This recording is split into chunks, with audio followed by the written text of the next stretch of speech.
네, 안녕하세요. 생물학 제약 수업을 시작하도록 하겠습니다. 이번 시간에 9장하고 10장 수업을 할 예정이에요. 그래서 처음에는 이제 생리학적 약물 동태학 9장부터 시작하도록 하겠습니다. 생리학적 약물 동태 모델은 이전에도 몇 번 설명을 드렸었는데요. 피지올로지컬 베이스드 파마코키네틱 모델링이라고 해서요. 실제 체내 조직 장기의 해부학적 구조와 생리적, 화학적 요인 등을 고려해서 약물의 체내 형태를 해석하는 그런 학문을 이야기합니다. 그래서 개별 이게 조금 이렇게 컴파트먼트를 여러 개를 하고 여기에서 뭐 이제까지 우리가 배웠던 그런 식을 사용할 수도 있지만요. 여기서는 그 스테어드 모델이나 아니면 이전에 퍼퓨전 모델이나 이런 등등의 것들을 사용을 해요. 그래서 일단 앞으로 이제 계속 설명을 더 드릴 건데 여기서는 이제 개별 조직 장기에 대한 혈류량 및 클리어런스를 이제 주로 그런 값으로 사용합니다.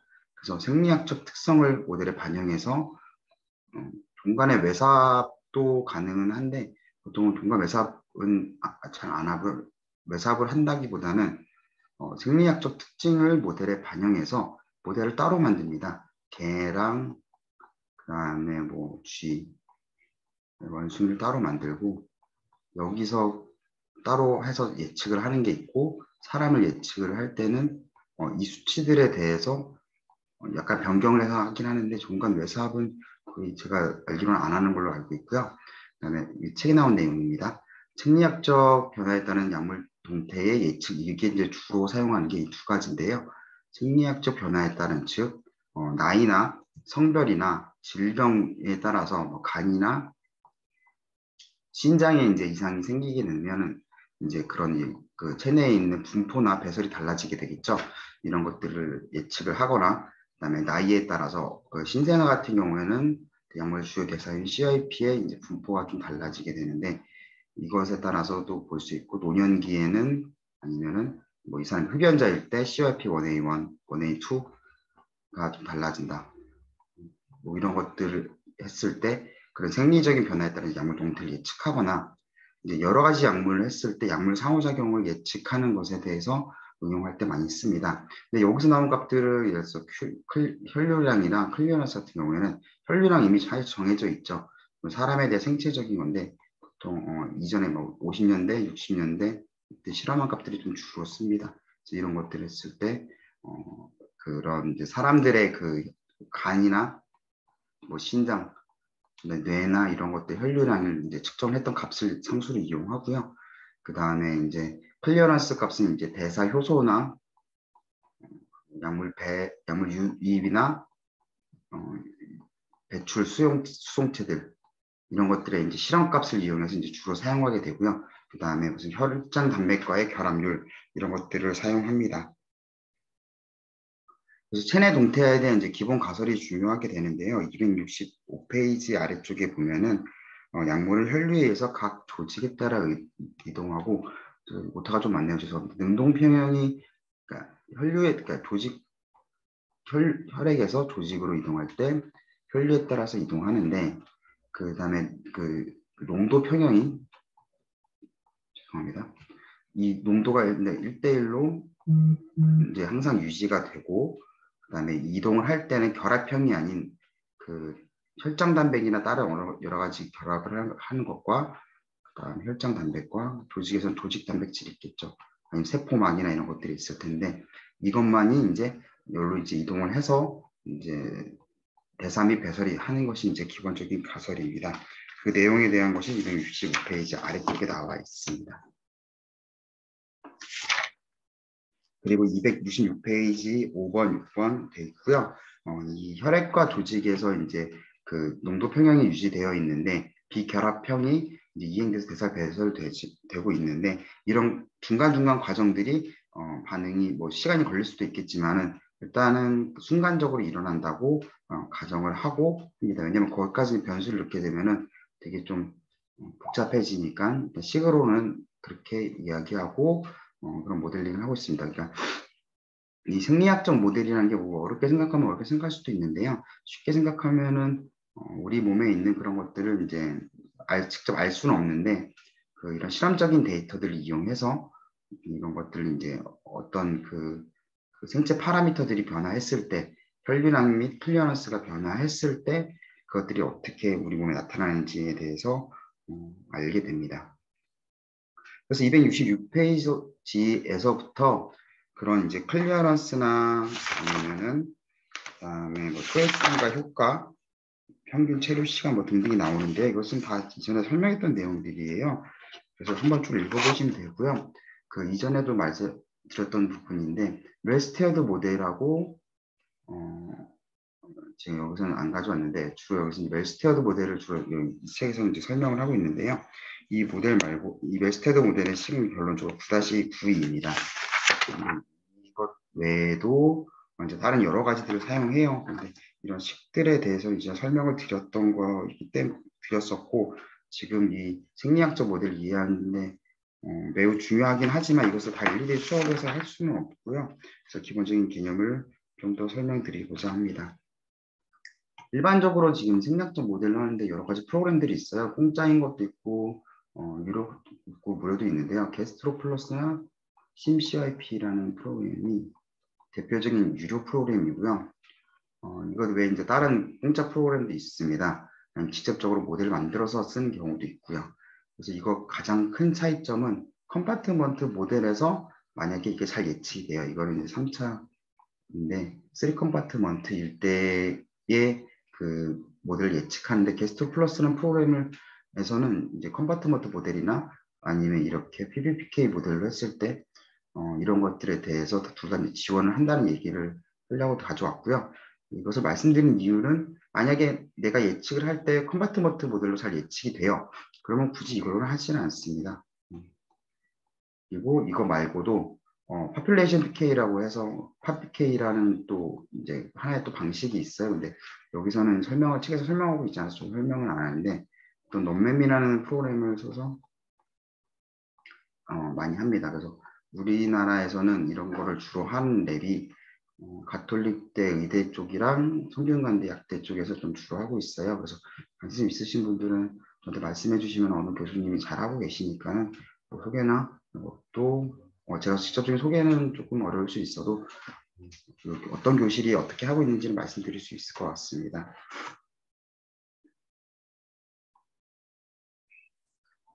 그래서 이 생리학적 모델이 왜 좀 더 이슈화가 됐냐면요. 가장 큰 차이점은 이 부분이거든요. 그러니까 스토막 디오드는 그러니까 위장에서 12지장 그 다음에 소장에서 대장까지 가는 여기서는 에이켄 모델이라는 걸 게스트 플러스에서 쓰는데 그냥 이름 붙여진 모델이고요. 그러니까 중요한 거는 이게 되게 경고 투여할 때나 이거 되게 경고죠. 아니면 뭐 피아나 아니면 경피 흡수제나 이런 것들이 예측이 되게 컴파트먼트 모델로 예측이 안 되는 경우가 많습니다. 이게 되게 어려운 부분이거든요. 흡수되는 게 되게 어려운 파트예요. 제가 IV 주사로 해야지만 PK 파라미터를 구할 수 있다는 이유도 F라는 이 얼류도 흡수되는 양에 대해서가 문제거든요. 그래서 이것을 예측을 하기 위해서 그 모델을 만든 게 게스톨 플러스에서는 ACAT이라는 모델을 만들어서 이렇게 왔다 갔다 디졸브되고 그 다음에 다시 흡수되고 이런 것들에 대해서 모델을 만들어서 하고 있죠.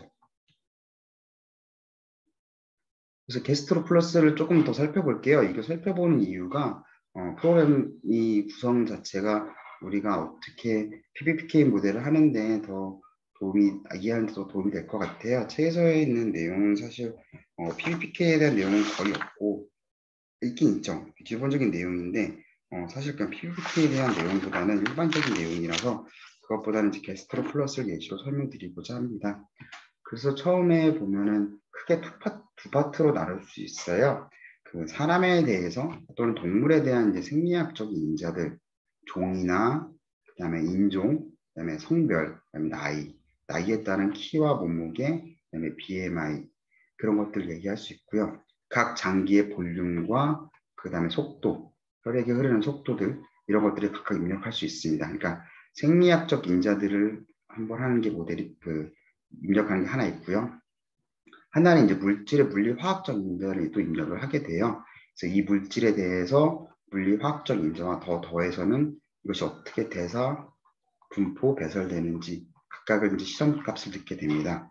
그래서 KP라는 게 중요하게 되는데 이게 뭐냐면은 조직이 얼마큼 결합되는지를 하는 게 또 중요해요. 왜냐면은 우리가 약이 들어와서 결국은 이 조직이 얼마큼 가냐가 목표라는 게 만약 혈액암이나 이런 게 아닌 이상은 조직에 가는 게 중요하게 되겠죠. 표적 기관에 갔을 때 이것을 어떻게 하는지. 근데 문제는 이 모델링 하는 거 가장 큰 이유는 사람을 약을 먹인 다음에 각 장비를 띄어서 알 수가 없잖아요. 요즘 뭐 방사선동위원소나 여러 가지 이미징 장비로도 가능을 하는데 물리적으로 어려운 경우가 많이 있죠. 그런 경우에는 예측을 하게 되는데 그 예측에 대한 근거가 이 물리적인 인자를 사용합니다. 로그 P나 pKa나 아니면 실험적으로 구할 수 있는 플라즈마 프로테인 바인딩, 그다음에 블러드 플라즈마 콘센트레이션 레이쇼, 그러니까 혈장 단백이나 혈구 단백에서 어떻게 붙는지가 더 중요합니다. 그다음에 이제 티슈에서 어떻게 이렇게 프로퍼티 어떻게 되는지 그런 것들에 대해서 이제 동물이나 아니면 그 적당한 그 셀 모델에서 실험을 한 값을 이용하게 되는데요. 결국은 이것들을 실험했을 때 가장 큰 가정은 이거예요. 그 비결합 분율만, 그러니까 이온화되지 않은 비이온화된 것들만 왔다 갔다 하게 되겠죠. 그때는 그 pH에 대한 변화도 있을 거고요. 각 조직에 대한 친화력도 있을 거고요. 또한 조직에 들어온 다음에 세포 내에서 또 들어왔을 때 것들도 있습니다. 이런 등등의 것들을 모두 고려를 해서 이제 모델을 만들게 돼요. 옛날에는 못했던 이유가 이제 컴퓨터 연산 자체가 느렸기 때문에 개념적으로는 70년대에서도 PBPK 모델이 있었는데요. 가장 최근에 컴퓨터 성능이 많이 올라가고 수치적으로 여러 가지 계산을 할 수 있기 때문에 최근에 많이 올라왔고 이제 새로운 식들도 조금씩 추가되고 있는 상황입니다. 네, 죄송합니다. 그래서 지금 그래서 사실 이런 여러 가지 내용들이 보면은 거의 60, 70년대 식들이 좀 많아요. 그래서 그때 했던 것들이 기본적으로 많이 이용되고 있다. 이렇게 알아두시면 좋을 것 같아요.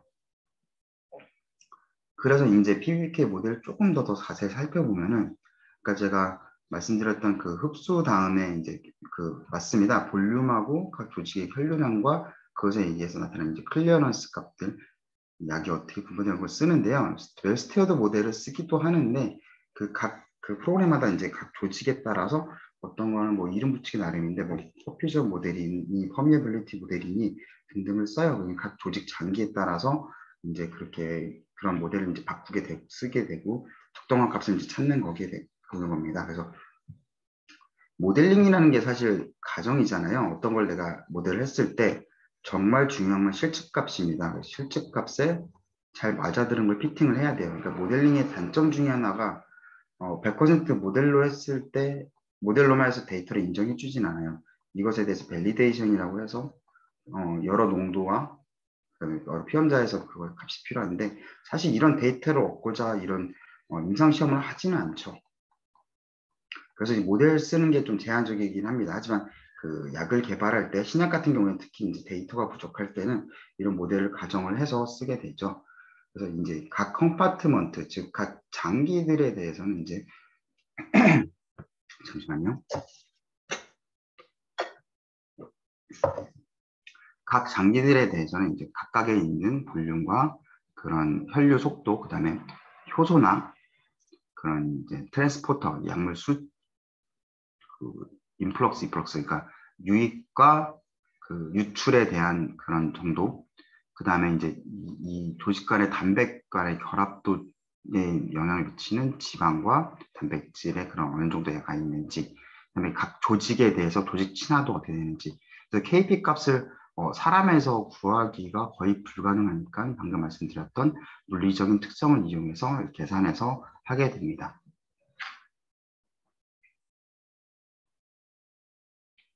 그래서 이제 제거에 대한 부분인데요. 제거가 지금 클리어런스죠. 클리어런스가 많이 중요하게 얘기를 하고 있는데, 물론 뭐 분포나 이런 것들은 이제 KP나 이런 것들이 중요한데, 일단은 책에 나온 대로 이제 클리어런스부터 먼저 살펴볼게요. 그래서 어떻게 이 약이 주로 제거되는지를 아는 게 중요하죠.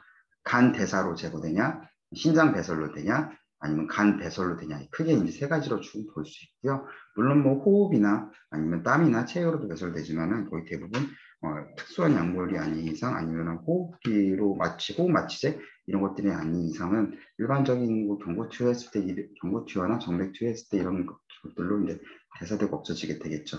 그래서 간 대사를 했을 때는 인비트로 데이터, 즉 세포 내에서 특정한 CYP가 발현이 증가되어 있는 세포를 이용하거나 아니면 마이크로줌이라고 해서 CIP나 유지테를 많은 것들을 이용하거나 아니면 인체 세포를 사용해서 간세포 같은 경우에 돌아가신 분의 이제 그 도의적으로 기증을 해서 카데바에서 이제 간세포를 추출해서 동글건전 세포를 사용합니다.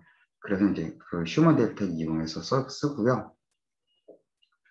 그 다음에 이제 신장 같은 경우는 GFR 신사구체 수치를 이용해서 계산하게 되고, 담즙 배설도 마찬가지로 만약에 있는데 담즙 배설이 크다면은 하지만 만약에 많이 안 한다면 못하게 되는 하게 되고요.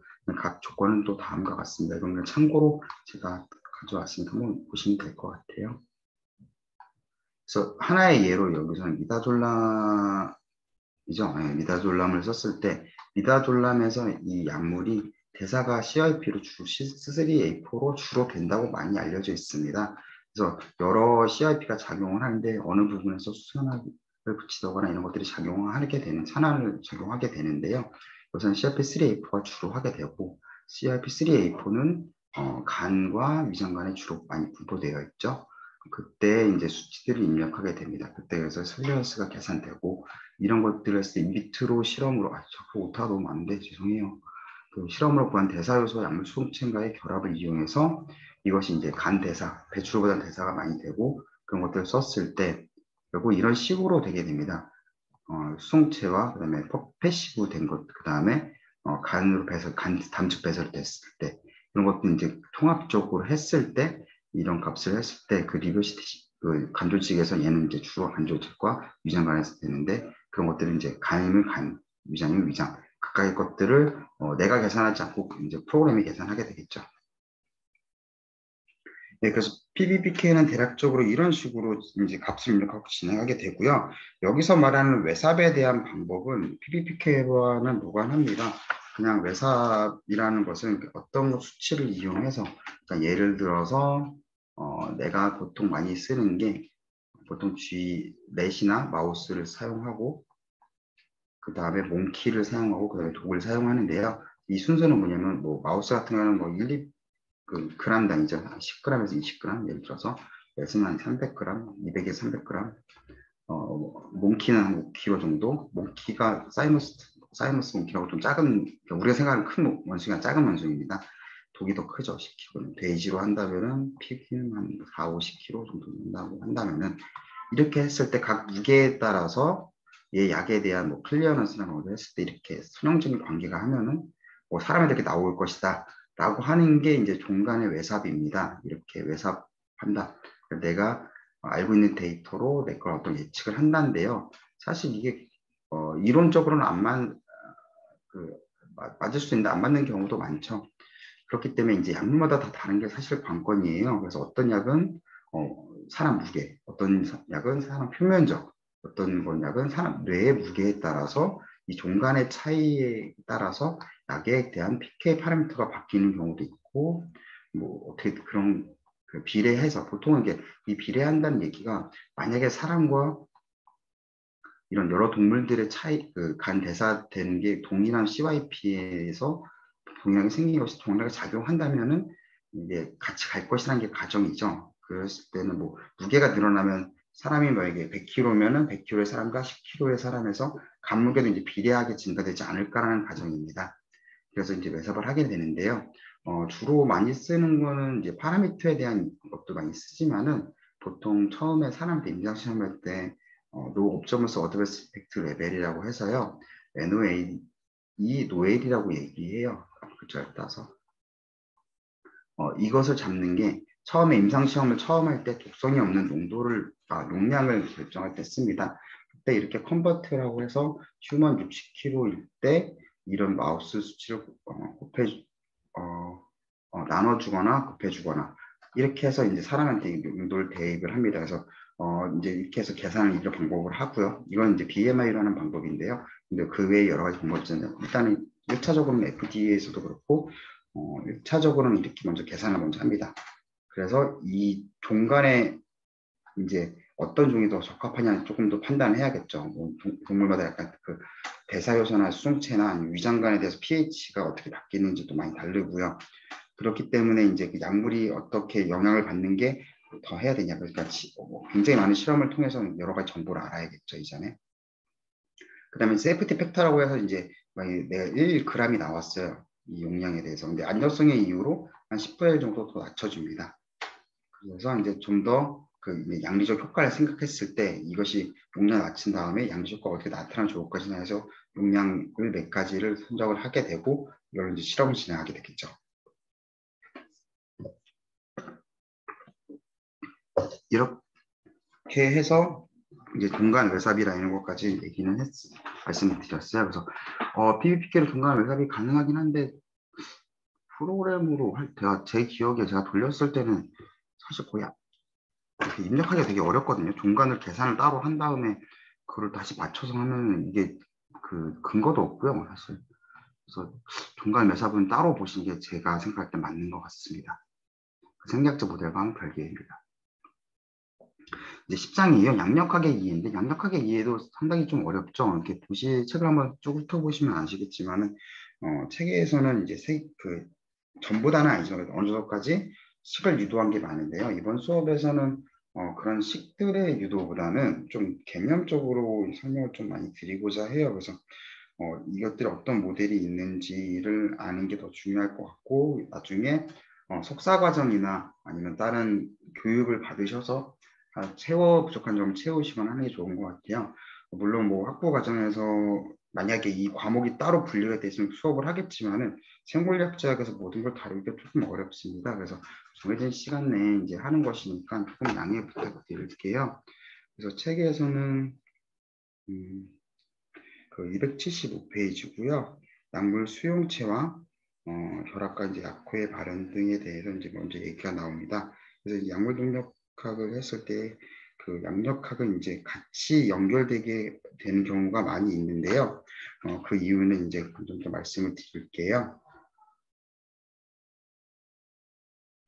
그래서 양력학의 영문명칭은 파마코 다이내믹스며 이제 뭐 약을 뜻한 목과 힘을 해서 뭐 약물의 농도와 효력 사이의 관계를 규명한 학문인데 그 생체 내에서의 그 농도가 약동학을 우리가 배웠잖아요.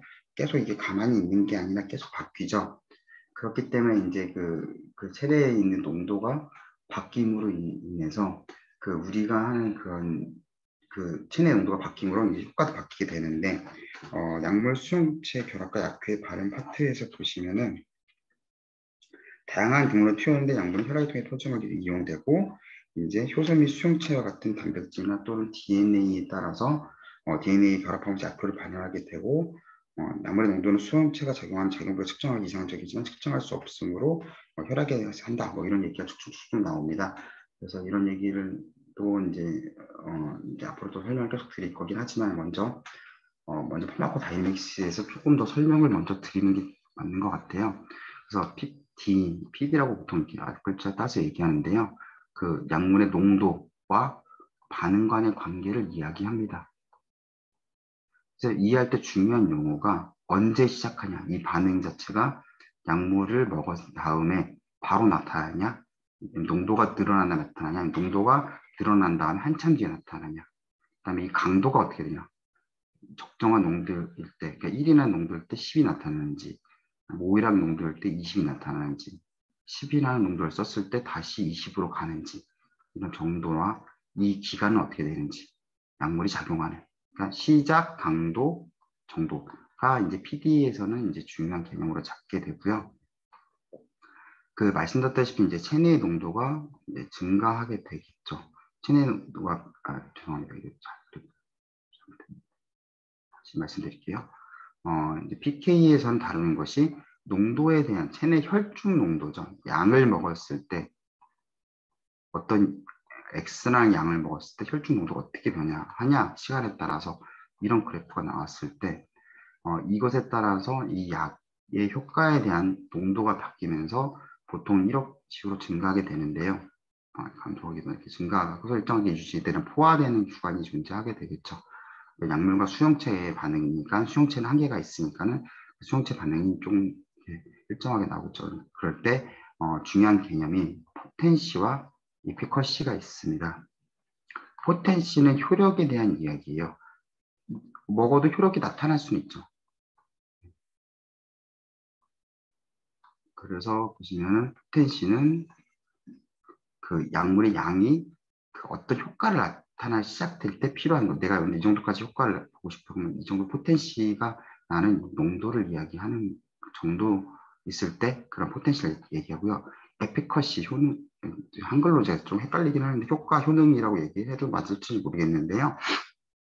에피커시는 이제 거의 대부분 이제 최대한의 효과를 낼 수 있는 이런 절대 보통 에피커시라는 표현을 씁니다. 그러니까 결국은 우리가 말하는 건 목적으로 하는 건 포텐시보다는 에피커시가 나타나는 것이 중요합니다. 반응은 나타날 수 있죠. 하지만은 우리가 말하는 효과가 나타나는 것은 에피커시니까 이거 용어도 혼재를 할 수 있으니까 좀 보시면 좋겠고요. 그래서 시간에 따라서 농도가 증가하거나 증가해서 감소하게 됩니다. 이럴 때이 반응에 대해서 나타나는 효과가 효능이 나타나는 이 반응이 날아가는 것을 이제 보는 것이 PK, PD 두 개를 해서 얘기합니다.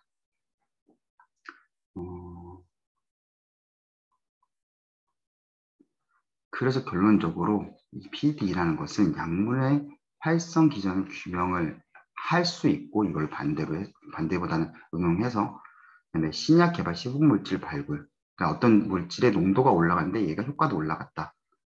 그다음에 효과적인 임상시험을 디자인하기 위해서 예를 들어서 얘가 약물이 이렇게 한번 사실 여러 번 먹죠. 이때 어느 정도부터 효과가 나타나기 시작한다. 이 전보다는 이전 후가 더 중요하겠죠. 그러니까 이 임상시험 효과적인 디자인 그다음에 투여 계획 변화. 그러니까 약이라는 것이 결국 농도가 체내에 올라갔을 때 나타나는 변화인데 내가 반감기에 따라서 약을 투여하게 된 반감기 한 4배 정도가 했을 때 그 혈중 스테디 스테이트, 정상 상태로 도달하게 됩니다. 이것을 반감기에 따라서 할 것이냐, 조금 더 빠르게 할 것이냐, 아니면 우리가 로딩 도즈 같은 걸 배웠죠. 처음에 먼저 스테디 스테이트 올린 다음에 일정하게 가게 하는, 빨리 시간을 좀 줄이는 이런 쪽을 했을 때 약효가 어떻게 변화하는지를 통해서 결국은 이것의 목적은 이겁니다. 최적의 투여 계획을 설정하기 위해서. PKPD라는 목적은 결국은 효과적인 약을 개발하기 위해서, 그 다음에 약의 개발 이후에 효과적으로 환자한테 투여하는 계획을 세우기 위해서 하게 됩니다. 그래서 보통은 반응이 나타나면서 그림을 잘 못 그려서 이렇게 삐뚤삐뚤하게 그리긴 했는데요. 보통 효능의 아고니스트, 풀아고니스트, 완벽하게 채널을 분락하는 채널에 대해서 그 효과를 나타낼 수 있는 효능제, 그다음에 부분적인 효능제, 그다음에 기량제, 그다음에 반대되는 효능제, 억제제가 되겠죠. 그랬을 때 그 반응이 있어서 그래프는 일반적으로 이런 식이 되겠습니다. 이것도 눈에 익히해 두시면 좋을 것 같아요. 일반적으로 처음에는 먼저는 약을 먼저 좀 설명을 드릴게요. 책에 대해서 278페이지입니다. 약효에 대해서 조금 더 설명을 드리면 크게 임상적 종합점 277페이지 아래에서부터 278페이지까지입니다. 임상적인 종말점, 대리 종말점, 서로게트 엔드포인트, 그다음에 바이오마커 세 가지가 있는데요. 가장 좋은 거는 사실 PK/PD보다는 생체 지표, 약효의 명확한 연관성을 갖는 객관적인 지표로 내가 만약에 TNF 알파라는 걸 분락을 해야 하는 어떤 약이 있어요. 항체 같은 경우가 이렇게 중요한 항체 같은 게 그래서 모델링이 사실 거의 모델링으로만 설명이 가능한 게 사실 항체라 이렇게 특수하게 표적 항암제 이런 것들이 조금 더 가까운 이유가 약효와의 명확한 연관성이 있기 때문에 얘의 농도에 따라서 효과가 확실하게 나타나게 됩니다. 이런 것들이 이제 주로 되는데 이렇게 생체적인 지표가 했을 때 보통 이제 PK/PD 모델 만들기 되게 좀 수월하게 되고요. 예시로서는 이제 아래서부터 살펴보면 이제 정확한 수치가 변화하거나 아니면 어떤 이거 같은 경우 TNF 알파를 양을 재면 이제 바이오마커가 되겠죠. 그래서 임상적으로 되게 깔끔한데 사실 좀 어렵죠. 왜냐면 명확한 연관성을 가져야 되는데 이런 약이 사실 100% 그렇게 되지는 않습니다. 모든 약들이 다 그렇게 안 되기 때문에 이제 그것에 대해서 이제 종말점, 그러니까 약이 효과가 있는지 없는지 그런 엔드포인트라는 게 되게 중요하고 그것을 체크하게 되는데요. 임상적인 종말점이 사실은 궁극적인 목표예요. 사실 바이오마커보다 임상적인 종말점이 더 중요한 거거든요. 제가 아까 말씀드린 이유는 PK/PD의 모델을 적용할 때 행체 지표에 의한 것이 약효를 할 때 좋다는 얘기인 거지. 결국 우리가 임상적인 시험을 하는 것은 임상적 종말점을 임상적인 약을 개발하는 것은 임상적 종말점을 해서 효과를 보일 수 있는 당뇨를 했을 때 당뇨로 인한 병증을 없애는 고혈압 마찬가지로 심각한 이런 질환들에 대해서 이제 안 나타나기 위해서 이제 임상적 종말점을 얘기하는데요. 보통 이거가 되게 궁극적인 효과이기 때문에 너무나 오랜 시간이 필요합니다. 근데 이 시간 동안 약을 투여해서 이게 효과를 볼 수는 없겠죠. 윤리적인 문제도 있고요. 특히 약을 개발할 때, 뭐 예를 들어서 그 암 환자 같은 경우에는 이제 10년 생존율을 많이 보는데, 원래 같은 경우에는 이 암 환자가 기대 수명이 80에서 90까지 사냐가 사실은 봐야겠죠. 근데 이분이 40살에 50년 동안 약물 추적을 해야 되는데 이거 불가능하죠. 이럴 때 서로게이트 엔드포인트라고 해서 물론 뭐 개념에서는 여러 가지 의미를 많이 쓰는데 이거보다는 좀 더 단순하고 객관적인 지표를 사용합니다. 그러니까 50년 생존율을 쓰는 것은 여기서는 이제 서로게이트 엔드포인트가 되고요. 당뇨 같은 경우에서는 이제 이런 질병보다는 정상적인 혈압 범위 이런 것들이 어떻게 안에 들어오냐에 따라서 나오게 됩니다. 그래서 측정 같은 경우에는 주관적인 거, 객관적인 거 둘 다 이제 인식을 하게 되는데요. 주관적이라고 말하는 것들은 이제 책에서도 나왔지만은 설문지라는 경우가 사실 되게 많이 있어요. 그 관절염 같은 경우에 우리나라에서 조인스 같은 거 개발했을 때도 사실 그 대한 효과가 뭐 염증 수치나 이런 거 있는데 퍼스트 엔드 포인트, 세컨드 엔드 포인트 이런 것들을 얘기합니다. 그래서 처음에 엔드 포인트로 잡아오는 것들이 잘 통과돼야지 되는데 설문지로 이제 통증에 대해서 설문지를 해요. 이런 것들은 경우가 첫 번째가 있고 그다음에 이제 치매나 기억력 테스트나 치매의 기억력 테스트라겠죠. 아니면 뭐 그 통증과 이게 정신과적인 것들, 감정의 변화, 우울증 약이나 이런 것들 할 때는 어떻게 객관적인 지표를 좀 만들기 어렵죠. 그래서 설문지를 많이 사용합니다.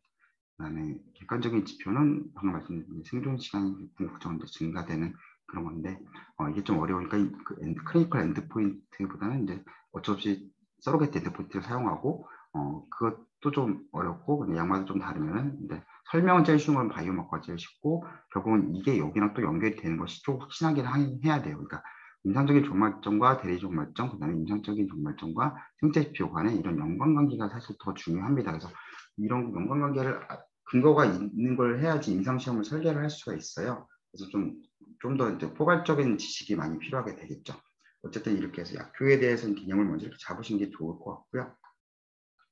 그래서 지금까지 이렇게 했던 그 단순하게 이제 먹었다, 농도가 증가했다 이렇게 보는 걸 농도가 증가해서 봤을 때 시간에 따라서 보지는 않았었어요. 예전 처음 모델을 만들었을 때는 효능에 대해서 뭐 이맥스 모델은 시금 모이다 모델이든 그 약물 수용체가 결합 약효에 반응했을 때 먼저 이것도 설명을 드리면 정상 상태 혈중 농도가 일정할 때 그 일정한 농도에서 이렇게 변화하니까 또 조직에 따라 또 어떻게 또 가능이 또 바뀌겠죠.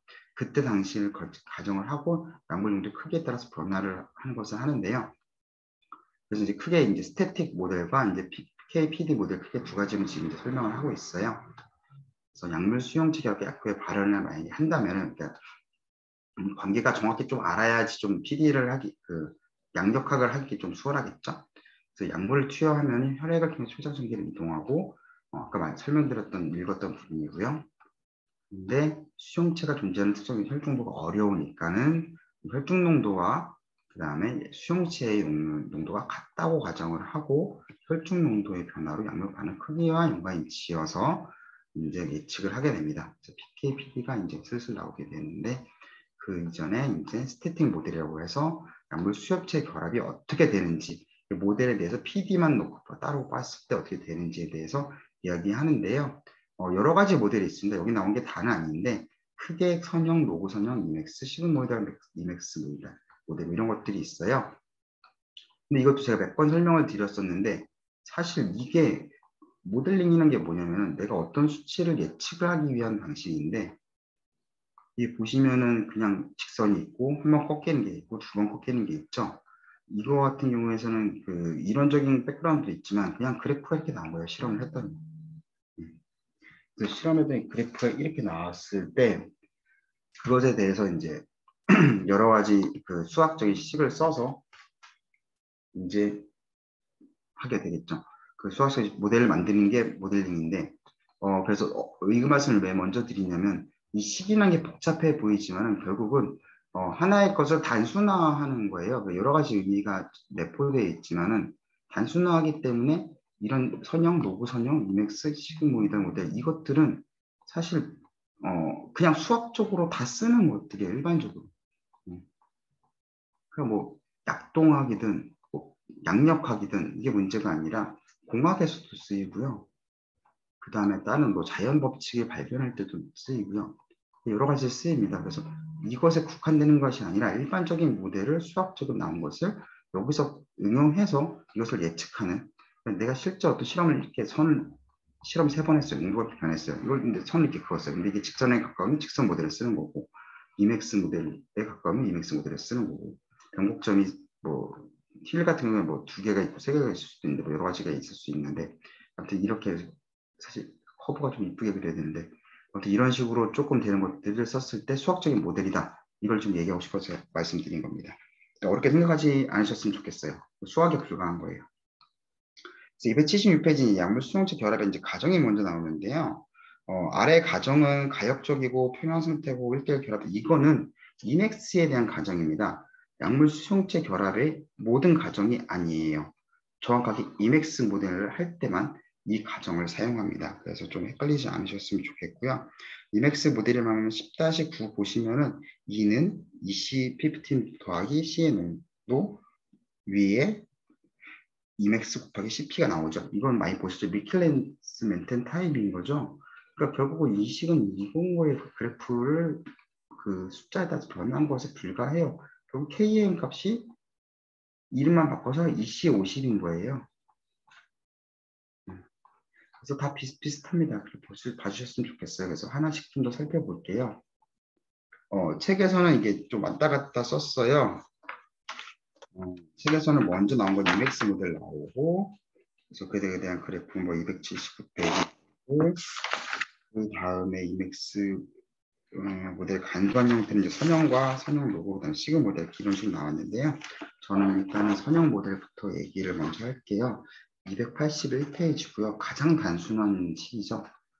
1차 식이죠. 그래서 약물 농도의 약과 단순 비례 또는 반비례 관계에 있어서 약물 농도가 증가할 때 일종 약과 증가하거나 감소하는 경우인데 사실 이 반응은 효소나 리간드의 결합과 침략적 반응의 최대치가 존재해서 포화 과정이 일어나기 때문에 그 PD 모델에 적합하진 않죠.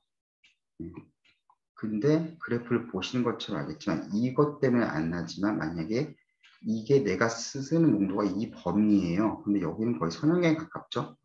선형이거나 로그 선형이거나 이럴 때는 제한적으로 사용하기도 합니다. 그러니까 이 모델이라는 것은 수학적인 방법일 뿐인 거지 절대적인 게 아니에요. 이 점을 실측값에 대해서 내가 어떤 정확한 모델을 정확하게보다는 유사한 모델을 측하는 건데 내가 쓰는 약물 농도가 이 범위밖에 안 돼요. 여기서. 그럼 여기서 예측을 하는 걸 했을 때 충분히 쓸 수 있죠. 만약에 이것이 만약에 기저치 값이 존재하면 이 제로가 나오게 되겠죠. y 절편이 나오게 되는데 이것들에 대해서 나오는 것은 선형 모델이 먼저 개념적으로 가장 쉬우니까 먼저 얘기를 먼저 드리고요. 로그 선형 모델은 이제 또 조금 더 가서 이제 지수적으로 증가할 때 그러니까 우리가 그 PK 데이터를 했을 때 지수적으로 감소했었죠. 근데 그 효과는 증가니까 지수 증가했을 때 로그로 바꾸면은 이제 선형적으로 바뀌는 이런 것들을 하고요. 마찬가지입니다. 이것도 포화가 되지 않았을 때 당시에는 이 부분에서는 이제 쓸 수 있다. 쓸 수 있어서 Rmax, 그러니까 최저값일 때 보통 20에서 80% 사이 값이 직선일 경우에 많이 쓰게 돼요. 그래서 마찬가지로 쓰게 되고요. 이것도 식은 일단 이런 식으로 쓰는데 이 제로의 값도 마찬가지로 기저값이 존재할 때 그때는 로 값을 써서 그렇게 하는 것을 볼 수 있습니다. 이제 그 다음에 이제 276페이지부터 돌아와서요. 그 가정에 대해서 한번 읽어보시고 약물 반응이 이제 혈중 약물 농도와 수용체 약물 결합력에 따라 달라지게 되겠죠. 그러니까 혈중 약물 농도가 증가하면 반응은 이제 그에 따라 비례하게 증가하게 되고요. 일정 농도 이상이 되면 반응의 증가권 점차 감소가 반응시 대체 도달합니다. Emax가 된다. 그 얘기입니다. 그래서 가장 일반적인 모델이고 이제 약효를 설명할 때 얘기를 하고요.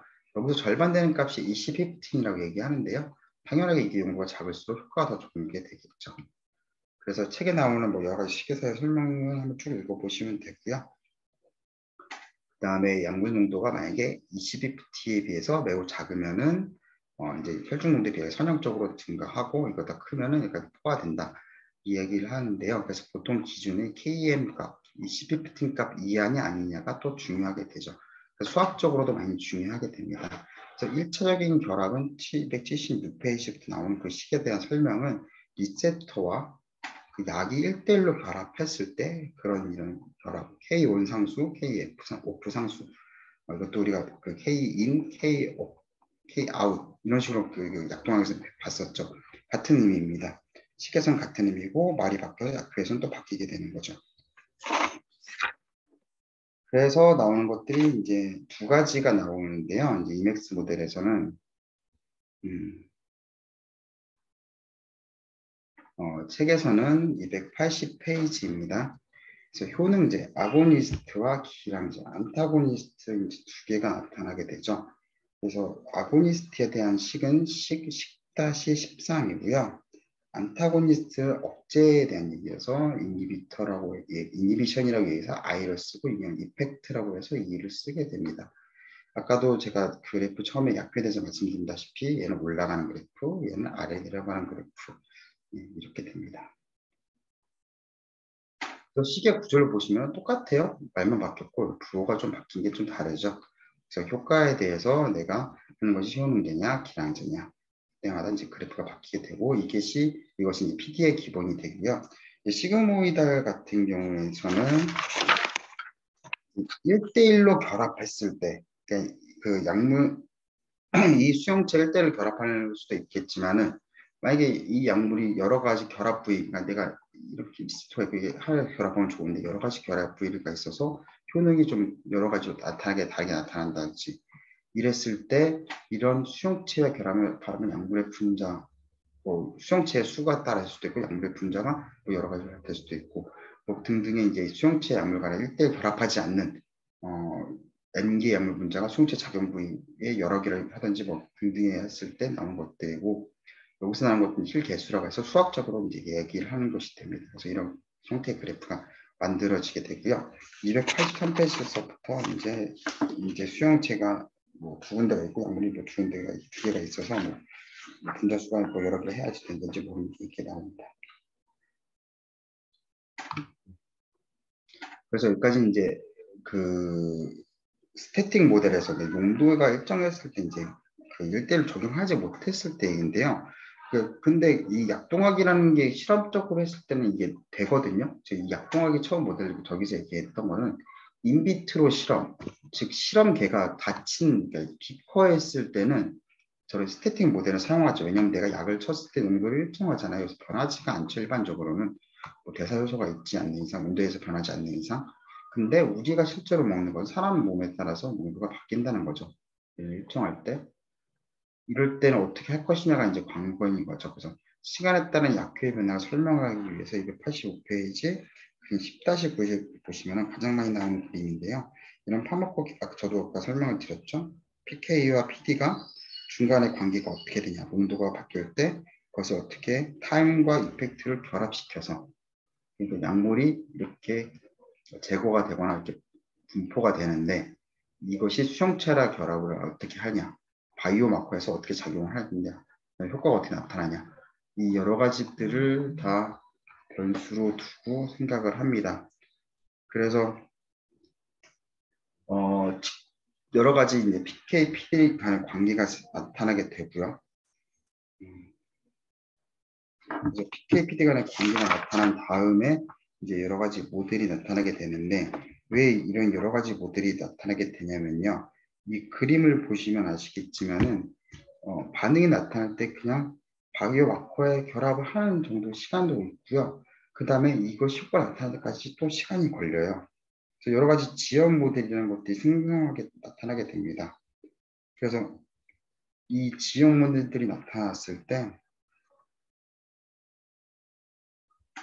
어떻게 되느냐, 어떻게 해서 얘가 지연이 되느냐에 따라서 그것들을 좀 더 설명하게 되죠. 왜냐하면은 그래프를 그려봤어요. 두 그래프에서 그려봤더니 뭐 이런 그래프가 나왔어요.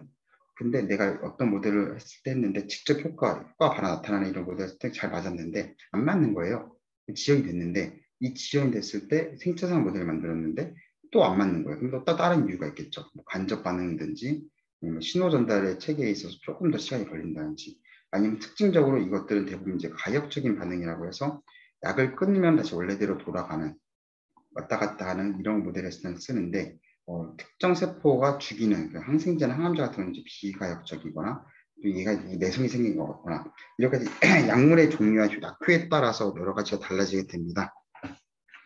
그래서 책으로는 286페이지서부터 이제 그런 내용들이 쭉 나오고요. 책에서는 개념에 대한 설명도 잘 되어 있는데 아무래도 좀 여러 가지 것을 많이 설명하다 보니까는 개념적인 내용보다는 책에 대한 설명이 되게 많이 좀 나와 있어요. 그래서 저 같은 경우에는 책을 보시면서 좀 더 보시면 좋을 것 같아서 가져왔고요. 물론 이 여기서 말하는 직접 효과, 생체상 모델, 간접 반응 모델, 신호전달 모델, 비가역자 영역 모델, 내성 모델 이게 전부가 아닙니다.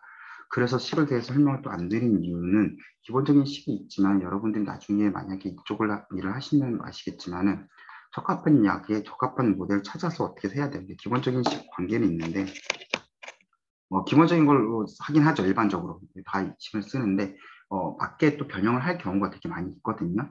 그래서 뭐 달달달 외우는 것은 사실 큰 의미가 없고 어떻게 응용해서 뭐가 있는지를 아는 게 더 중요하다 생각하기 때문에 이렇게 수업을 진행합니다. 그래서 처음에는 이제 직접 효과 모델에 대해서 설명을 드릴게요. 직접 효과 모델은 간단합니다. 약물 수성체 결합에 의해서 이런 이맥스 모델, 바로 반응 속도가 빨리 나타날 때 처음 식은 이렇게 해서 이제 어떤 식으로 변형되게 되겠죠. 이 같은 경우에는 보통은 이제 먼 컴파트먼트 모델일 때 아무래도 딱 중심되는 표적 장기들 있을 때 중심 컴파트먼트에 나타나는 시간과 약물 혈중의 변화를 효과 연결되는 것들이 주로 있고요. 그러다 보니까는 이제 심장 같은 그 중요한 컴파트먼트, 혈관 같은 처음에 먼저 작용하게 되는 이런 것들이 해서 좀 더 작용이 좀 예시가 많게 됩니다. 그래서 288페이지 그림 10-11을 조금 더 설명을 드릴게요. 체내 농도가 올라감에 따라 이제 약효가 증가하게 되는데요. 어느 정도 용량 이상에서는 농도가 감소에 따른 약물의 변화가 적게 나타납니다. 왜냐하면 이제 그 반응 자체 포화되어 있기 때문인 거죠. 그래서 이런 것들을 좀 고려하기도 해야 돼요. 직접 효과 모델에서는. 그래서 이런 걸 고려했을 때 예측이 이렇게 되고 잘 맞아떨어진다. 그런 것들이 주요한 예시가 프로프라놀이라고 해서 이게 프로프라놀가 적방정 아무리 빨리 이 정도 농도 범위에서는 빨리 나오나 천천히 나오나 이게 빨리 나오는 거고 이게 천천히 나오는 거죠. 효과가 동일하다는 그래프가 좀 적정하진 않는데 이 정도로 봅시다. 하여튼 효과가 동일하게 나타나는 게 농도가 빨리나 느리나 차이가 없다는 거죠. 좀 더 이게 좀더 뚜렷하긴 해야 되는데 이런 식으로 어쨌든 그런 것들이 이제 이것에 대해서 좀 약간 좀 봐주셔야 되는 부분입니다. 이제 다음은 생체상 모델이에요. 이제 지연되는 경우가 많이 나타나게 되죠. 직접적으로 작용도 하겠지만은 보시면은 부프로피온으로 발생하는 뭐 호흡기에 대해서 아니면 그 혈압 자체가 감소되는 게 약을 투여하고 혈중도 이렇게 올라가는데 이게 바로 딱 같이 가는 게 아니라 좀 이렇게 지연돼서 하는 것들이 이제 설명하기 위해서 이제 지연 모델을 사용하게 되고요. 일반적으로 보시는 것처럼 혈중 농도가 올라간 다음에 좀 있다가 효과가 나타나는 거예요. 혈중 농도가 올라갔는데 효과가 좀 있다 나타난다. 이게 사실 여기서 이제 그래프가 이렇게 되는데 PK 그래프를 같이 그리면 예를 들어서 이렇게 되는 거죠. 이게 PK이고 이거는 PK일 때니까 이거는 컨센트레이션이 되고 PD는 이펙트가 되는데 먼저 혈중도 올라가서 동시에 일어나는 것이 아니라 조금 있다가 일어나는 것이 나타납니다. 그래서 이 지연이 이런 형태가 될 수도 있고 이게 좀 더 길을 수도 있고 아니면 오히려 반대가 될 수도 있고 등등등이 있는데요. 이 용량에 따라 약효가 포함되지만 발현 시간은 동일한 경우, 그러니까 책에서 보시면은 그림 10-16부터 먼저 볼게요. 지금 투여 용량이 되게 다른데 그래프 두 번째, 세 번째 보시면은 이게 그래프가 이런 식으로 돼 있죠. 혈중 농도 이렇게 돼 있고 이렇게 동일하고 효과도 효과가 또 이렇게 그리면 안 되는데 이렇게 같이 되는데 올라가요. 이렇게 올라가고 지연은 되는데 같은 타이밍에 얘가 다 올라가죠. 이거일 때가 생체상의 모델이에요. 이건 뒤에 다시 한번 또 설명드릴게요. 일단은 그렇게 좀 포인트로 잡아 두시고요. 어쨌든 이렇게 지연 모델에서는 그 약물 농도와 약효 간의 관계가 반시계 방향으로 나타나게 됩니다. 보시는 것처럼 이 지연되는 정도가 너무 크게 되면은 농도가 올라갈수록 얘가 농도가 같은 포인트인데 이렇게 선택 이게 농도라고 하면요, 이 효과라고 한다면은 얘가 낮았을 때나 높았을 때나 똑같은 거예요. 사실 역전되는 이렇게 같은 라인을 쓰게 되는 거죠. 이렇게 됐을 때 이것을 이력 현상, 히스테리시스라고 얘기를 합니다. 많이 쓰는 용어고요. 같은 농도지만 농도가 증가하는 지점에서는 약효가 적고 감소하는 지점에서 이럴 때가 이 파트고요. 반대는 이제 시계 방향으로 카운터 이펙트라고 해서 카운터로 돌 때 카운터 히스테리스라고 해서 이제 카운터 반대로 되는 반시계, 시계 이렇게 두 가지 나타나는데 이렇게 나타나게 됩니다. 근데 이 생체상 바이오패스 모델에서 여기서 얘기한 것들은 대부분 이제 조금 더 큰, 긴 거 비슷하게 되면 사실 거의 선형이죠. 그것을 이야기해요. 그래서 먼저 이력 현상에 대해서 먼저 또 설명을 드릴게요. 책의 289페이지로 다시 들어가겠습니다. 그래서 시간에 대한 약물 농도 및 약효 변화 곡선에 대해서 이렇게 돌아가는 것들도 있고 반대로 돌아가는 것들도 있는데요. 289페이지에 좀 내용이 되어 있는데 처음에 제가 일단 영어로 된 것부터 먼저 설명을 드릴게요. 그래서 시계 방향, 즉 이렇게 시계 방향을 돌았을 때 내성이나 그다음에 약효가 그 타겟이 점점 줄어드는 아니면 타겟이 어디로 이동하게 되거나 약효가 불활성화가 되거나 그러니까 초기 약효보다 나중에 약효가 낮게 나타날 때 이 경우에는 이렇게 됩니다. 시계 방향으로 돌게 되고요. 반대로는 이제 반시계 방향으로 돌게 된 시계 방향이 그렇죠. 반시계 방향으로 돌게 될 경우가 가장 일반적인 지연 효과에 대한 이야기인데요. 그 분포나 아니면 반응이 늦어지거나 아니면 이 감작되는 정도가 어떻게 바뀌거나 좀 더 어떻게 좀 이렇게 감각이 하여튼 바뀌는 그 다음에 엔자임이 효소가 좀 증가하거나 뭐 등등등의 대사체가 다 지연에 대한 내용이에요. 결론적으로 지연 즉 뒤로 밀렸을 때 그건데요. 책에서는 예시를 좀 잘 설명을 하고 있어요. 그래서 분포되는데 걸리는 시간이 지났을 때 이제 바이패스 모델을 생체상 모델을 이야기하고요. 만약에 지연이 됐는데 이게 기전상 몸에 존재하는 양리활성 물질 생성이나 소멸에 대해서 그것 때문에 이제 생겨나는 이제 간접 효과 모델을 쓰게 되고 약물로부터 활성대사체가 형성돼 걸리는 시간, 얘가 어떤 약이 A라는 약이 대사가 돼야지만 A 다시로 해야지만 효과가 나타나는 거예요. 이럴 때는 이제 이런 모델 히스테리시스 지력 현상이 생기게 되고 그다음에 또 신호 전달을 했을 때는 이제 신호 전달 모델을 사용하고 이 지연되는 여러 가지를 했을 때 이것에 따라서 그래프는 다 비슷비슷하게 나오는데 조금씩 이제 그 하나에 대한 가정을 다 집어넣는 거예요. 이것은 이렇게 되니까 이게 더 맞을 것이다. 그러니까 모델이라고 하는 것은 실측값에 대해서 내가 선을 긋는 건데 이 선을 그을 때 어느 정도까지 이론적인 백그라운드가 들어가냐에 따라서 모델이 좀 더 잘 맞을 수 있는 확률이 올라간다고 생각을 합니다. 가정상. 그래서 이 모델에 대해서 여러 가지 또 나눈 거예요. 그리고 제가 수학이라고 자꾸 말씀을 처음에 드렸던 이유는 사실 모델러는 수학에 가까울 수도 있어요. 그게 이런 기정 같은 거 생각 안 하는 경우가 옛날에 되게 많았거든요. 근데 컴퓨터가 발달하면서 PBPK나 이런 것들이 생기면서 시간에 따른 농도가 바뀌는 것을 계산하게 되고 이것을 또 PD로 응용을 또 쉽게 되는 거죠. 내가 안 하고 식만 입력하면 되게 되니까 그럴 때는 이게 되고 결국은 더 중요한 건 이 모델을 어떤 걸 결정하는 것에 있어서 지식과 모델을 만드는 식에 대해서 여기서는 유도 과정에 대해서 계속 중요하게 이야기를 많이 하고 있는 이유가 또 그렇게 나타나게 됩니다. 그래서 이제 생체상의 모델에서 계속 설명드리고 있는데요. 290페이지 보시면 이제 시계 방향으로 돌아가는 게 이제 낙후의 지연과 반대된다고 했는데 낙후의 지연을 반대되는 의미보다는 낙후의 지연과 반대는 아니죠. 다른 의미인 거죠. 낙후의 지연이 반대면 빨리 되는 건데 이건 지연이 아니라 빨리 문맥상 안 맞는 얘기는 체크하는 겁니다. 그래서 지연과 반대되는 경우로 말하는 건 아니다라는 걸 말씀을 드리고자 지금 언급을 드린 겁니다. 그래서 세 번째는 이제 간접 모델이에요. 방금 설명드린 것처럼 이제 이것이 지연이 됐는데 좀 투여 용량이 좀 여러 가지일 때 아까 말씀드렸다시피 그 그림 10-16 보는 것처럼 용량에 따라서 시간이 안 변했을 때는 꼭 이 모델 잘 맞았다고 생각을 했는데 시간이 이게 지연이 되는 거예요. 그림 10-20을 한번 살펴보실게요. 보시면 이게 되게 좀 그래프가 좀 더 난잡하죠. 일정하게 용도를 증가를 했는데 그 로우도즈에서는 4 이하고 하이도즈일 때는 8 정도가 돼서 좀 더 그러니까 만약에 이게 내가 목표를 하게 낮추는 거라면 근데 여기서는 아마 온셋을 아마 그 플라투 그러니까 일정하게 되는 걸 그냥 평평한 부분 이게 효과가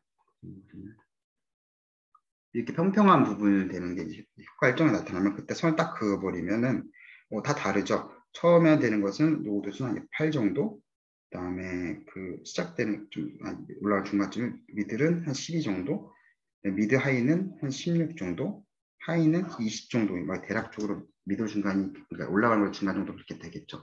이럴 때는 이제 그 생체 반응 모델을 설명할 수가 없는 거예요. 그렇기 때문에 이제 간접 반응 모델이 생기게 되고요. 그래서 이럴 때는 왜 그냐? 그럴 때는 왜 그런 이유는 그 그림 10-18을 보시면 설명이 잘 되어 있어요. 그 약효의 생성과 관측되는 약효가 있는데 내인성 인자, 혈압, 체온, 호르몬 등의 변화에 따라서 관측되는 약효가 바뀌게 됩니다. 그러니까 약효의 생성과 소실에 따라서 밸브가 하나씩 더 있는 거예요. 그 그림 10-18이 이건데요. 그러니까 얘가 전구체가 있고 전구체가 있거나 하여튼 어떤 가지 있어서 단계가 하나가 더 껴든 거예요. 그래서 밸브처럼 처음에 앞단에서 한번 건드리거나 나와서 뒷단에서 한번 건드리거나 이것에 의해서 모델이 바뀌게 되는데 1, 2, 3, 4 네 가지 종류가 있죠. 그림 10-19를 설명드릴게요. 간단합니다. 어렵게 생각하실 거 없어요. 이 밸브가 두 개가 있는데 앞부분을 작용하냐 뒷부분을 작용하냐 그때 이게 나가는 것이 들어가는 것을 억제하냐 나가는 것을 억제하냐 이것에 따라서 이제 모델 1, 2, 3, 4가 정해지는 거고요. 들어가는 것을 억제하는 K인 안에 들어가는 것을 억제하는 모델 1, 이 전부에서 이 전체 반응에서 앞단을 다시 그릴게요.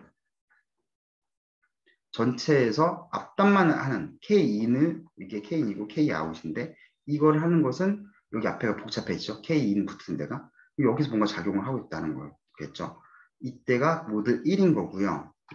모델 2는 단색으로 하면 모델 2는 이 뒷단에 대해서 K-아웃에 대해서 작용을 할 때 여기 K-아웃이 복잡해지죠. 그럴 때 K-아웃 할 때는 이제 모델 2가 되고요. 그다음에 앞단에 대해서 이제까지는 처음에 억제였으니까 인히비터션이었는데 이제 활성인 거예요. 얘가 활성하게 되면 이제 S라는 그런 연산자를 쓰고요. S일 때는 앞단이 복잡하니까 앞단이 달라붙고 이때는 활성이 되니까 앞단인 거고 마찬가지로 이제 모델 4는 뒷단인 거예요. 이 뒷단에 있으니까 여기 또 달라붙죠. 그래서 이거 억제나 활성에 따라서 그 반응이 바뀌게 되는데 처음 들어가는 것이 억제하게 되면 이 반응을 할 때 농도가 증가하지 않으므로 이것은 반응이 억제가 되겠죠. 만약에 나가는 것을 억제해요. 약효 소실되는 것을 억제하면 반대로 반응이 증가하게 되겠죠. 활성되는 것을 앞단에서 확정이 많이 돼요. 그러면 이제 반응이 증가하게 되고 뒷단을 활성을 억제하는 것을 해요. 활성을 억제하니까 반응이 또 억제되는 이런 관계가 이제 성립이 하게 됩니다. 그래서 이렇게 보시면 돼요. 어렵게 보실 거 없어요. 그래서 가장 대표적인 예시는 와파린이 비타민 K를 전환을 억제하면서 효과가 나타나는데 간접적으로 효과가 나타나게 됐죠. 혈액 시간, 공고의 시간에 따른 와파린 육체에 대해서 매우 지연이 됩니다. 이게 그 생체 모델에서 한 이 정도 지연돼야 되는데 매우 지연이 됐고 농도의 변화에 따라서 시간도 최대 효과 조사가 좀 바뀌게 되는 거예요. 그때는 이제 이렇게 식을 쓰는 이런 식을 써서 이제 설명을 하게 되고요. 이것을 이제 체크를 할 때 296페이지의 내용을 좀 읽어볼게요. 이것을 그냥 단순하게 그러니까 여러 농도를 써서 하는 것보다는 처음에 만약에 어떤 내가 쥐한테 보통 실험을 한다면 이 쥐에서 약물 등속으로 이제 펌프상에서 시험을 해요. 이 등속 주입 속도를 변화를 함에 따라서 만약에 얘가 등속 주입한다면은 일단 여기는 일정하게 되겠죠. 근데 이것을 등속을 했을 때 뭐 변화했을 때 이 필요한 시간이 뭐 바뀌게 됐을 때 어떻게 된다. 그래서 292페이지에 한번 읽어볼게요. 등속 수입 속도를 변화해서 이에 따른 약물 변화를 관찰하는 방법을 제안하였고 그다음에 쭉쭉 넘어가서 결국은 이제 결국 이거 반응은 이제 K 아웃 그러니까 들어가는 게 일정하니까 K 아웃에 따라서 K 아웃이 이 약물이 변화시킨다면은 그것에 이제 조절돼서 그 시간이나 이런 게 바뀌겠죠. 그래서 다양한 범위의 증속 주입 속도를 바꿈으로써 이 속도를 바꿈으로써 이 반응이 변화하는 것을 보면은 얘가 바뀌면은 다른 모델, 얘가 안 바뀌면 다른 모델이라는 내용이 책에 나와 있습니다. 그래서 쭉 읽어보시면 이해하실 수 있을 것 같아요. 다음은 이제 신호전달 모델입니다. 근데 또 이게 또 안 맞는 경우가 또 생기는 거예요. 그런데 그게 왜 그러냐면은 그 반응 자체가 이제 약물성체 결합에서 그러니까 그 보통 뭐 유명한 잭스타트 시그널 이거 좀 간단한 건데 메카이레이즈 시그널이라는 게 있죠. 가장 유명한 염창협 중에 한 건데 여기가 중간중간 이제 여러 가지 것들에서 이렇게 작용을 하게 돼요. 물론 메카니즘은 사실 되게 빠릅니다. 30분 이내, 1시간 이내. 그래서 어떤 작용이 나타나는데 문제는 이제 뒷부분에서 이제 트랜스레크레이션 돼서 얘가 그 전사된 이후에 단백질 생성이 되는 또 시간이 걸려요. 한 3시간 정도 걸리거든요. TNF나 뭐 얘는 좀 빠른 반응인데 뭐 여기서 또 얘가 또 한 번 더 시간을 건드리는 게 잭스타트인데 여기서 얘가 하게 되면 인터페론이 나오긴 되는데 인터페론이 나오는데 뭐 3시간이 좀 예를 들어서 걸린다. 인터페론도 물론 빠른데 예를 든 겁니다. 그냥 그럴 때 이게 지연된 약물 반응, 연속적인 신호 전달 과정이 이제 나타나게 되는데요. 되게 반응이 복잡해지어서 이것을 일단은 가정적으로 시간이 다 동일하다고 수학적으로 해서 그것에 약효가 이렇게 나타나는 그런 뉴트로필의 숫자가 증가되는 세포 같은 게 또 이것도 단백질 생성인데도 시간이 걸리지만 세포의 분열에 대해서 이런 것들이 나타나게 됐죠. 이럴 때는 이제 지연 효과를 쓰게 되고요. 이 지연 효과를 썼을 때는 인터랙션도 생각을 하지만은 이 생각 안 나는 감마 델타 어쨌든 이렇게 연산자를 써서 이것을 썼을 때 이것의 타임이 좀 더 추가되는 그런 개념을 넣고 트랜지트 일시적인 컴파트먼트를 해서 개념을 씁니다. 그래서 최종 컴파트먼트에서 약물 반응이 최초 컴파트먼트에서 더욱 지연되고 신호전이 시간이 증가할 때 약물은 점점 지르면 약물 최대 효과가 감소될 경우 그림 10-22 299페이지고요. 그래서 신호전달 모델을 그러니까 이걸 모델했을 때 이렇게 되는데 실제적으로 이렇게 되는 경우에서는 아마 신호전달이 이렇게 여러 가지가 반응이 내가 그러니까 이런 거죠. 세포 수를 증가하는 반응일 때 이럴 때는 시간 당연히 더 걸리겠죠. 그래서 반응이 간접적으로 수용체나 뭐 이런 반응도 수용체에 있어 반응이 10% 정도 시그널이 돼 있고 수용적으로 나는 시간이 좀 더 지연될 때 신호 전달 모델을 사용한다. 기전상 그렇게 보시면 될 것 같아요. 이제 300페이지로 넘어가서요. 비가역적 약물 효과와 내성 모델로 이제 마지막 설명드리고자 해요. 비가역적 약물 효과는 식에서 보시는 것처럼 얘가 이렇게 사라지는 거예요. 셀킬 레이트.